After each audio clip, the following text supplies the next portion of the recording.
የዓለም ፈርጣማ ክንዶች በስዊዘርላንድ አንድ ግዙፍ አዳራሽ ውስጥ ኃይል ሲለካኩ ውለው አድረዋል። ሉሰርን የተባለችው የሐይቅ ከተማ ምናልባትም የስኬትም ይሁን የክሽፈት ታሪክ ባለቤት ሆና በታሪክ መዝገብ ውስጥ ልትመዘገብ የሚያስችላት ታሪካዊ ስብሰባ እየተካሄደባት ነች።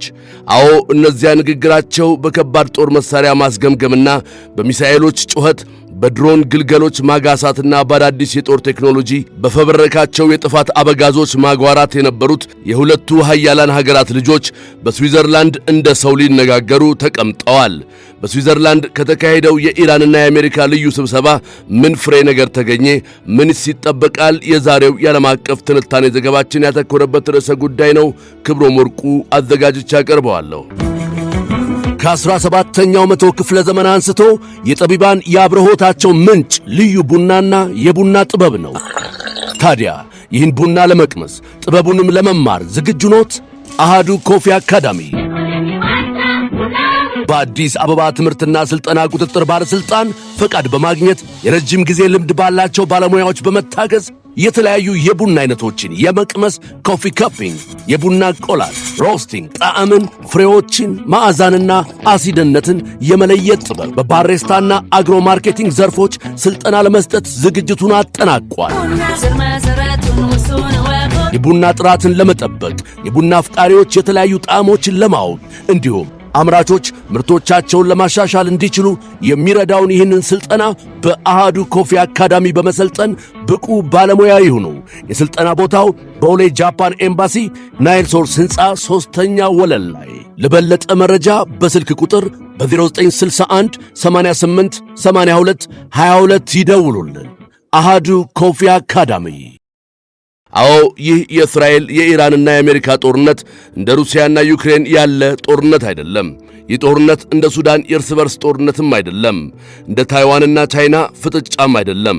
ይህ ጦርነት የስጋት መጠኑ ሁለቱንም ዋልታዎች የፊዚክስን የመሳሳብ ሕግ ጥሶና ጠርምሶ በግድ ያቀራረበ፣ የምዕራቡን ዓለም ከምሥራቁ ጋር ካላስተጋቀፈ እረፍት የሚነሳ የድንጋጤ ጥላ ያጠላበት እጅግ መዘዘኛ ጦርነት ነው።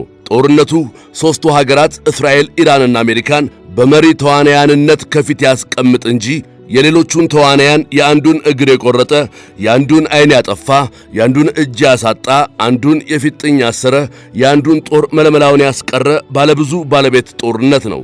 በቅዱሳን መጻሕፍት ሳይቀር በትንቢት መልክ የተቀመጠ ሊመጣ ካለው ነገር የሰው ልጅ እንዲጠነቀቅ አስቀድሞ የተነገረለት የጥፋት እጆች የሚያዋልዱት መልከ ጥፉ የጥፋት ልጅ ነው። አንዱ ጋር የጋየው የሕልውና መሠረት ንዝረቱ ኢትዮጵያ ድረስ የሚሰማበት፣ የአንዱ ክውታ እዚያኛው ጫፍ ሌላ ብርገጋን የሚያስከትልበት፣ ሀገራትን እዚያ ቤት ሲንኳኳ ይሰማል እኔ ቤት ለእኔ ብለህ ስማ ያስባላቸው ጦርነት መፍትሔ ይበጅለት ዘንድ ሽር ጉዱ ጦፏል። የገሊትን ጠባሳ ያየህ በሳት አይጫወትም ብለው ሀገራት ለጦር ጠማቂዎቹ ኢራንና አሜሪካ የደገሱት የስክነት ድግስ ለዓለም እፎይታን ይሰጥ እንደው ስዊዘርላንድም ገና አላወቀችም። ለምድር ለሰማይ እከብዳለሁ ብሎ የታበየው አሜሪካዊ ጎልያድ ካልጠበቀው የፋርስ ዳዊት የሚሳኤል ጠጠሮችን ሲያስተናግድ የዓለም የእህል ውሃ መንሸራሸሪያውን ሆርሙዝን ጉሮሮውን ሲጣርጎ መተንፈሻ ሲያሳጣበት ግዴለም ትንፋሽ እንውሰድ፣ ለትኩሳቱም ማብረጃ ቀዝቃዛ ውሃንም እንጎንጭ፣ ቆም ብለን እናስብ፣ ቁጭ ብለንም ብንነጋገር እኮ ይሄኔ መላ አይጠፋም እኮ ሲሉ እነ ጎልያድ ዲፕሎማሲያዊ መስለምለሙን አቅርበው እነሆ በነ ኳታርና ፓኪስታን አሸማጋይነት በስዊዘርላንድ ሸንጎ ተሰይመዋል። አደራዳሪዎቹ ኳታርና ፓኪስታን እንዳስታወቁት በ60 ቀናት ውስጥ የመጨረሻው ስምምነት ላይ ያደርሳል የተባለለትን የመጀመሪያውን ፍኖተ ካርታ አሜሪካና ኢራን ሰርተውታል። ይህም እጅግ የሚበረታታ ጅምር ነው ብለዋል። ይህ የዓለማችን ደረጃ አንድ የውይይት መድረክ የተከፈተው ባለ 14 ነጥቡ የመግባቢያ ሰነድ ከተፈረመ በኋላ ነው። ይህ ሜሞራንደም ኦፍ አንደርስታንዲንግ በሁለቱ ሀገራት መካከል የጦር እፎይታን የሰጠና ለንግግሮችም በር የከፈተ ነው። አሁን የተሰማው መሠረታዊ መግባባት ታዲያ እንዲሁ የመጣ አልነበረም። የሁለቱም ሀገራት ከፍተኛ ሹማምንት እንደ ብዙ ማራቶኖች ያለማቋረጥ በተካሄደው እልህና አቅም አስጨራሽ የ18 ሰዓታት ንግግር ነው። በዚህ ስምምነት ውስጥም የተፈጠረ አንድ ዲኮንፍሊክሽን ሴል የተባለ ጉዳይ አለ። ይህም እስራኤል በሊባኖስ የያዘችውን ወታደራዊ ዘመቻ የሚያስቆም ነው። ከዚህ ባለፈም ቀጣይ ውይይቶች የሚደረጉባቸው ቀጥተኛ የንግግር ወይም የድርድር አማራጮች ተፈጥረዋል። እነዚህንም አማራጮች ወይም ቻናሎች የሚቆጣጠሩና ሂደቱን የሚያሳልጡም ኮሚቴዎች ተዋቅረዋል።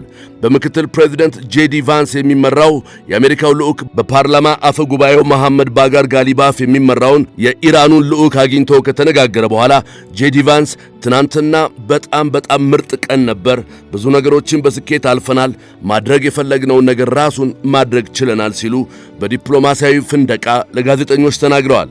ዘአትላንቲክ ካውንስል በተባለው ተቋም ከፍተኛ ተመራማሪው ቶማስ ዋሪክ እንደተናገሩት በቀጣይ ቴክኒካዊ ድርድሮች ይጀምራሉ ተብሎ ይጠበቃል።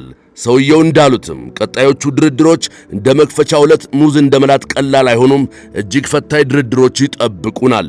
በፖለቲካዊ ስምምነቱ ከተቀመጠው የ60 ቀናት የጊዜ ገደብ በላይም ሊራዘም ይችላል ሲሉ ስጋታቸውን አስቀምጠዋል። በርካታ ገና ያልተመለሱ ጥያቄዎች በቀረቡበት ጠረጴዛ ላይ አስፈሪው የክሽፈት ነጥብ የሚሆነው ኢራን ዩራኒየም ማበልጸጓን ትቀጥላለች ወይስ አትቀጥልም የሚለው ጉዳይ ነው። ላለመቀጠል ብትስማማስ ከፍተኛው የዩራኒየም ክምችቷ ዕጣ ፈንታ ምን ሊሆን ነው የሚሉት ጉዳዮች አጠራጣሪና የማይገመቱ ሆነዋል። የኒውክሌሩን ጉዳይ እጅግ አሳሳቢ የሚያደርገው ደግሞ ዩራኒየሙን ለማስወገድ በራሱ ብዙ ነገሮችን መጠየቁ ነው። ለምሳሌ ይላል የአልጀዚራው ጸሐፊ ኮዋላን ማጊ 1000 አሜሪካውያን እጅግ አደገኛ ወደ ተባሉት የኢራን የኒውክሌር ቀጣናዎች ለመሄድ ይገደዳሉ እና ኢራን ነች እንዲህ ጓዳ ጎድጓዳዋ እንዲታወቅባት የምትፈቅደው አይመስለኝም ይላል። የሆርሙዝ ሰርጥን በተመለከተም ሰላማዊ የመተላለፊያ ደህንነት እንዲጠበቅ የሚሰራ ኮሚቴም ተዋቅሮለታል ተብሏል። የባህር ላይ የትራፊክ ፍሰቱ በተደጋጋሚ እየተቋረጠ ዓለምን ሰላም የነሳው ሆርሙዝ ለትላልቅ የንግድ መርከቦች ክፍት የሚሆንበት ዕድል ከፊታችን ተቀምጧል። ዓለም አቀፍ የባህር ላይ ደህንነትን የሚያጠናው ተቋም ዊንድዋርድ እንደሚለው ከቀናት በፊት በቀን 35 ትራንዚቶችን ያስተናግድ የነበረው ማቋረጫ አሁን ላይ ወደ 12 ብቻ መውረዱን እንደ ትልቅ አደጋ ነው የሚመለከተው። ጄዲ ቫንስ በስካሁኑ ውጤታቸው መደሰታቸውን ገልጸው በቀጣዮቹ ቀናትም ለዘላቂ ሰላም እንሰራለን ቢሉም ተገማችና ተጨባጭ ያልሆኑት አለቃቸው ዶናልድ ትራምፕ ነገስ ምን አዲስ ነገር ይዘው ይመጡ ይሆን? ይህን ዘገባ አጠናቅረን እንደጨረስን ደግሞ አዳዲስ መረጃዎች ዛሬ ማለዳውን ወጥተዋል። የአሜሪካው ፕሬዝዳንት ዶናልድ ትራምፕ ኢራን የኒውክሌር ሳይቶቿ እንዲፈተሹ ሙሉ ፈቃድ ሰጥታለች ሲሉ መናገራቸውን ምክትል ፕሬዝዳንቱ ጄዲ ቫንስም ይህን ማረጋገጣቸውን ተከትሎ በርካታ ዘገባዎችን የሰሩት የዓለም መገናኛ ብዙሃን እንደገና ሌላ እረፍት የሚነሳ ጉዳይ ሰምተዋል። ኢራን በፍጹም በዚህ ጉዳይ አልተስማማሁም ማለቷ ዛሬ ማለዳ ከወጡት አዳዲስ መረጃዎች መካከል አንዱ ነው። ይልቁንስ አሁንም ኢራን የበላይነቷን ያረጋገጠች ይመስላል። ምክንያቱም የኢራን ዋና ተደራዳሪ መሐመድ ባገር ጋሊባፍ ከደቂቃዎች በፊት በሰጡት መግለጫቸው ኢራን በማዕቀብ የተያዘባት 12 ቢሊዮን ዶላር እንዲለቀቅ ተወስኖልናል፣ ከስምምነት ላይ ደርሰናል ማለታቸው ነው። በሌላም በኩል ኢራን አሁንም ድል አግኝታለች። በአሜሪካ ማዕቀቦች ሲቀጠቀጥ የነበረው የኢራን የነዳጅ ገበያ በተጨባጭ መልኩ እንዲላላና እንዲፍታታም ተፈቅዷል። አሁንስ ቢሆን መሸነፍን የማይወዱት ዶናልድ ትራምፕ ሐሳባቸውን ቀይረው ምን ያስደምጡን ይሆን? ይህ የሰከነው የጦር መጠጥ ዳግም ይደፈርስ ይሆን? የሚሉት ለተወሰኑ ሰዓታት የሚተው ጥያቄዎች ናቸው። ትንታኔ ዘገባውን ስናዘጋጅ አልጀዚራን፣ ዘአትላንቲክ ካውንስልን እንዲሁም ሲኤንኤንን ተጠቅመናል።